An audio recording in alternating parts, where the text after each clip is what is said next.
My dear students, السلام علیکم۔ آج ہم ایک بہت مختصر سا ٹاپک پڑھیں گے، normal flora. Normal flora normal flora are those microorganism that are the permanent residents of certain body sites that everyone has.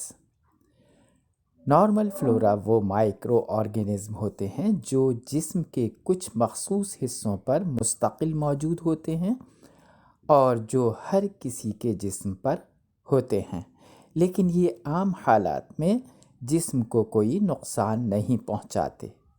Some people can be colonized either transiently or for long periods with certain organisms, but those are not considered members of the normal flora۔ کچھ لوگ کبھی micro organism سے کولونائزڈ ہو سکتے ہیں یا وقتی طور پر یا لمبے عرصے تک، لیکن یہ آرگینزمز اگرچہ نارمل فلورا کی طرح نقصان دہ نہ ہوں، لیکن نارمل فلورا نہیں ہوتے اور ہر انسان میں یکساں موجود نہیں ہوتے جس طرح normal flora. The normal flora organisms are often referred to as commensal۔ Commensals are organisms that derive benefit from another host but do not damage the host۔ Normal flora organisms کو عام طور پر کومنسلز کہتے ہیں۔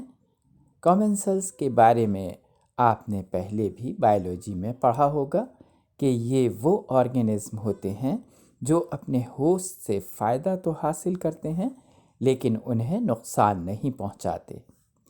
Carriers also called chronic carriers are those individuals in whom pathogenic organisms are present in significant number and therefore are a source of infection for others۔ Carriers وہ لوگ ہوتے ہیں جن میں خطرناک قسم کے آرگینزم موجود ہوں اور وہ دوسروں کے لیے بھی انفیکشن کا باعث ہوتے ہیں۔ ان میں اور کولونائزرز میں فرق یہی ہوتا ہے کہ یہ پیتھوجینک ہوتے ہیں۔ Normal flora organism are either bacteria اور yeast, viruses, protozoa and helminths are not considered to be members of the normal flora, but humans can be carrier of some of those organisms۔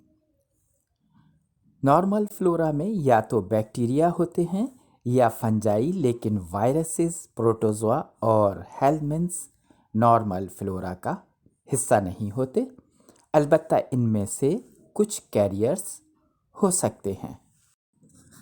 Normal flora organisms inhabit the body surfaces exposed to the environment such as the skin, oropharynx, intestinal tract and vagina۔ Normal flora organism جسم کے ان حصوں پر موجود ہوتے ہیں جو آب و ہوا سے ایکسپوزڈ ہوتے ہیں، جیسے جلد، ناک، منہ، حلق، آنتیں اور ویجائنا۔ Members of the normal flora differ in number and kinds at various anatomical sites۔ Normal flora organism اپنی تعداد اور قسم میں جسم کے مختلف اعضاء میں مختلف ہوتے ہیں۔ Members of normal flora are low virulence organisms in their usual anatomic site۔ They are non-pathogenic, however, if they leave their usual anatomic site, especially in an immunocompromised individual, they can cause disease۔ Normal flora low virulence organisms ہوتے ہیں، یعنی جو اپنے اندر بیماری پیدا کرنے کی زیادہ صلاحیت نہیں رکھتے۔ جب یہ اپنی مخصوص جگہ پر ہوتے ہیں تو ان سے کوئی خطرہ نہیں ہوتا، لیکن جب اپنی جگہ سے ہٹ کر کسی اور اعضاء تک پہنچ جائیں، خاص کر ان لوگوں میں جن کی قوت مدافعت کمزور ہو،